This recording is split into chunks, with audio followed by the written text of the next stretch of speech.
Part 1. Susan came to Barclays Bank and talks to a bank clerk. First, you have some time to look at questions 1 to 6.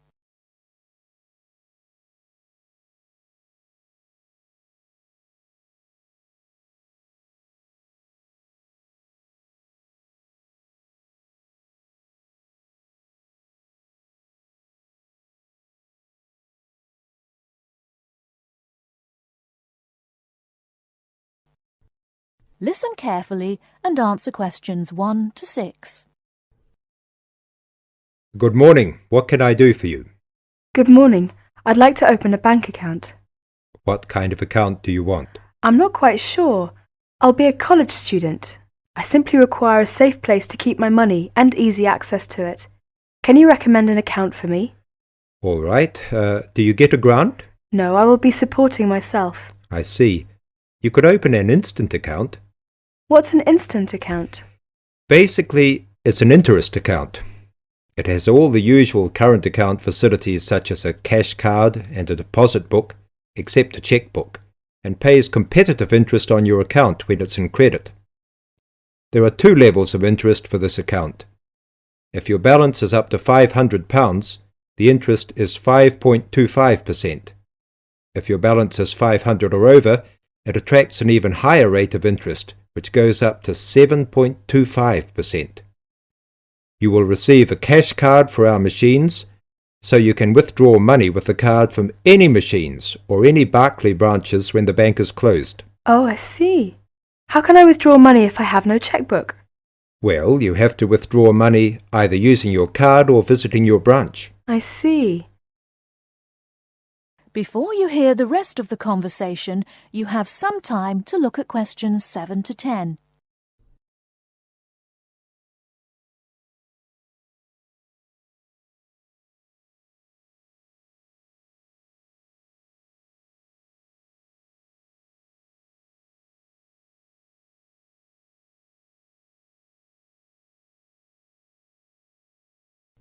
Now listen and answer questions 7 to 10. How can I find out how much money I have in my account? You can ask your branch and tell them how often you would like to receive your statement, which provides you with a permanent record of income and expenditure. It will show every transaction on your account and the balance remaining at the end of each day. You can also use your cash card to check your balance. That's fine. I think I'll open an instant account. That is the end of Part 1. You now have half a minute to check your answers.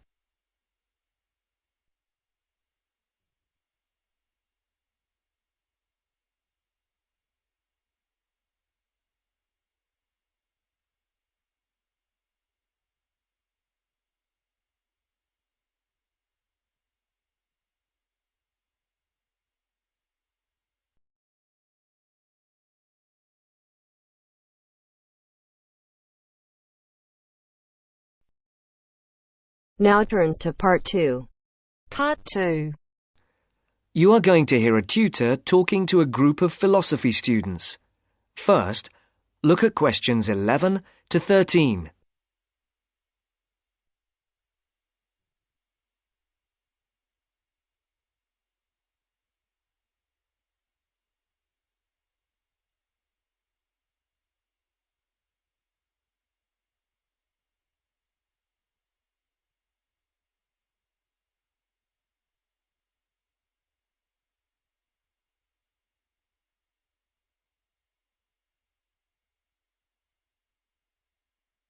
For these questions, complete the blank spaces in the table as you listen to the first part of the talk.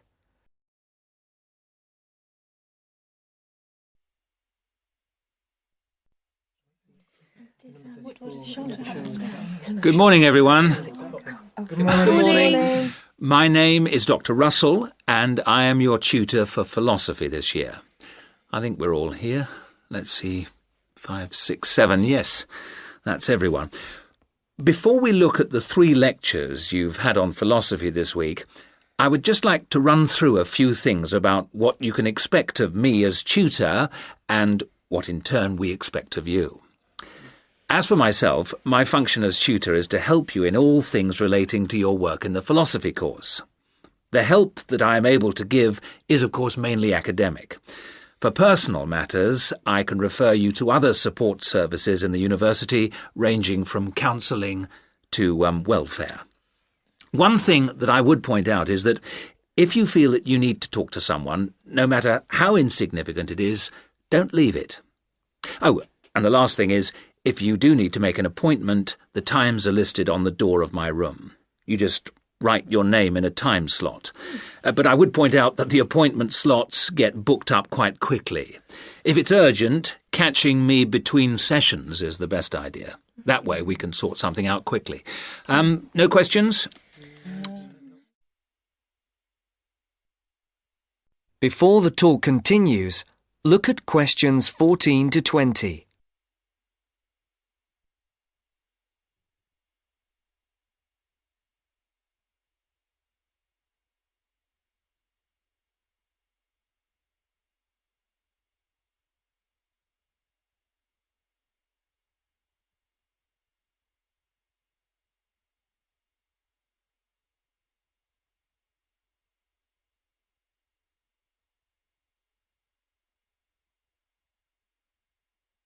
As you listen to the second part of the talk, answer the questions. For questions 14 to 19, circle the correct letter, A, B or C.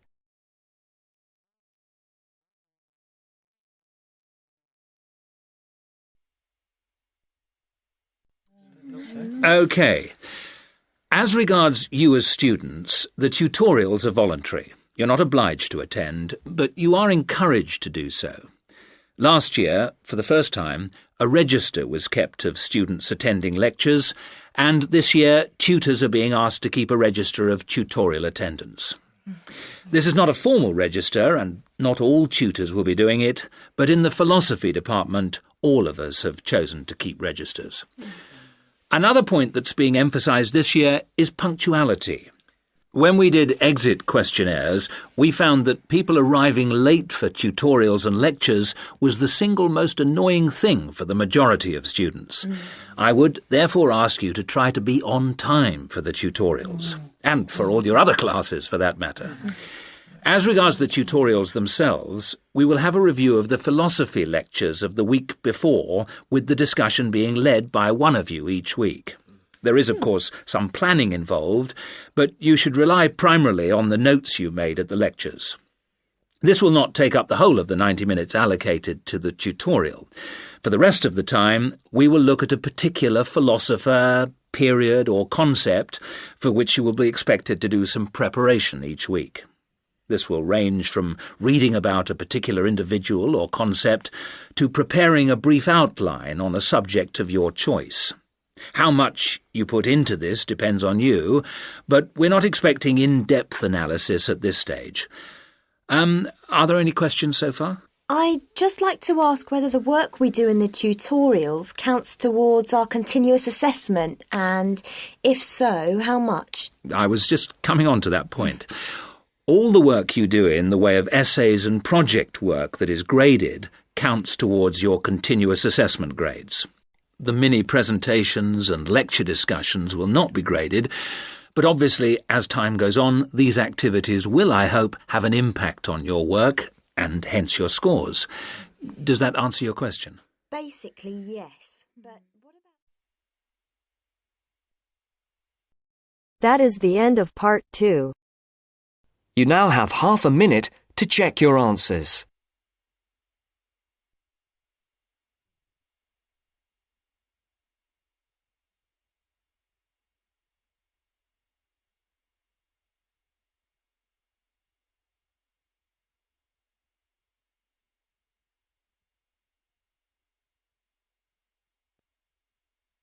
Now turns to part 3.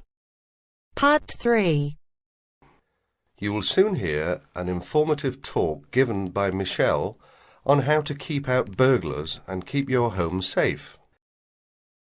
First, you have some time to look at questions 21 to 26.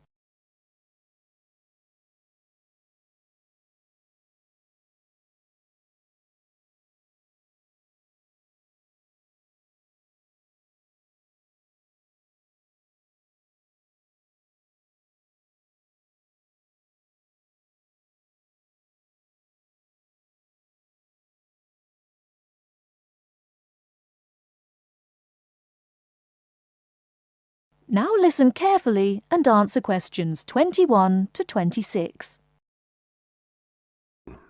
Keep 'em out.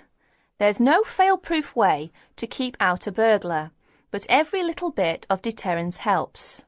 Even if you can't afford a security system, you can take a few minutes to make your home a little safer. Some relatively simple steps will greatly decrease the odds of a break-in, which means you can enjoy a bit more peace of mind. And isn't that what home is all about? Think like a burglar. If you were one, how would you get into your home? Evaluate your home from the inside and out, night and day. You might even try a mock break-in, trying window jambs and loose locks on your house's perimeter. To keep out a burglar, the first thing to do is to secure the windows. Though windows are relatively easy to break, the loud noise of shattering glass will deter a thief if you're near other houses. Don't leave windows open during the night, whether you're at home or away. That's a common sense precaution, but a surprising number of people forget to do just that. Use a pick-proof locking device for your windows. Make sure the frames are solid. If you're beyond the earshot of your neighbours, they won't hear the glass breaking. Consider installing a plexiglass sheet for the more accessible windows. This will make entry through them more difficult. Your doors should also be secured. If you don't have a peephole, install one in the front door. If you have one, make sure that you and your family are in the habit of using it. Don't open the door to anyone you don't know, especially at night. If the peephole is out of reach of your children, keep a stepladder or stepping box by the door for them to use. If there's any glass within 2 feet of your front door lock, consider a locking device that would be out of reach if the glass is broken. Now, a few tips on how to protect your valuables. Don't leave your valuables, stereo, computer, jewellery, etc., where they can be seen from the window. If you don't want to hide everything from sight, consider blinds. Make a valuables inventory. Keep a record of your expensive and personally significant items, not just a listing, but a photographic or videotape record if possible. Store this inventory at another location. This is helpful for both the police and the insurance agency to identify the stolen goods. Use an engraving pen to mark these items with some kind of personal identifying information, such as your initials, in an inconspicuous place. This also helps record your possessions in case of any other mishap, such as fire or flood. Before you hear the rest of the talk, you have some time to look at questions 27 to 30.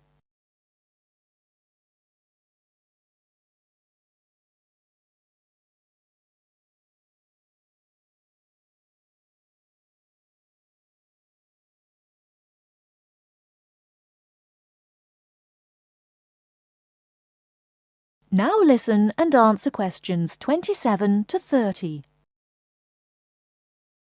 Don't stop your security awareness at the outside walls of your house. Your yard areas, if any, also deserve your attention. In general, don't leave anything around the yard that might help a burglar get into your house. Ladders, stackable boxes, or any garden tools should be put away, preferably in a locked cabinet. Install a light in your yard that is sensitive to movement. Place it high and out of reach. Trim hedges or bushes that are near doors or windows. These can be good hiding places. Don't place outdoor furniture tables nearby the house. These could become an easy stepladder to the roof. When you are on vacation, create the occupancy illusion. Maybe you laughed at your mother for leaving the lights on and the radio playing while she left for vacation. But she had the right idea. Those steps aren't quite enough, so try these strategies. Buy electronic timers that turn lights on and off at different times.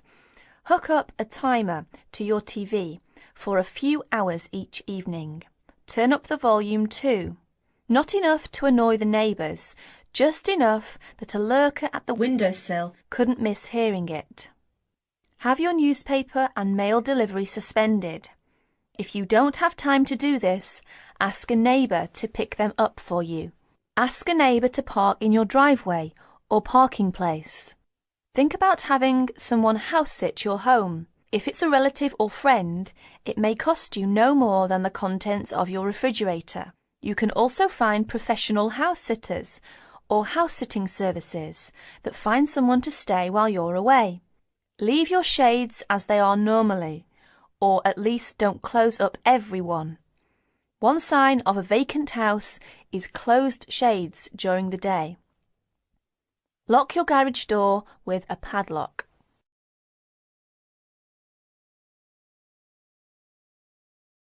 That is the end of part 3. You now have half a minute to check your answers.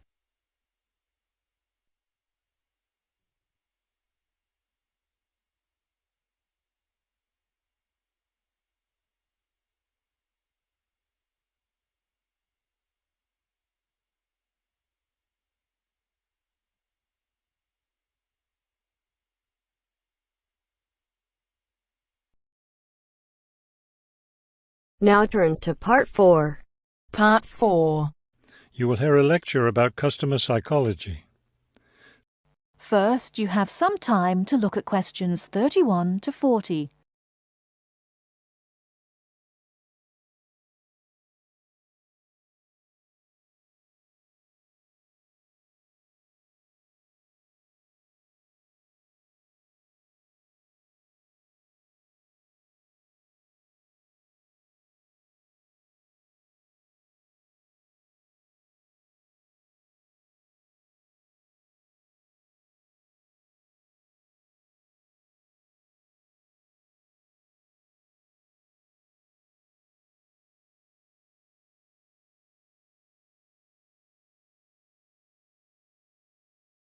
Now, listen carefully and answer questions 31 to 40.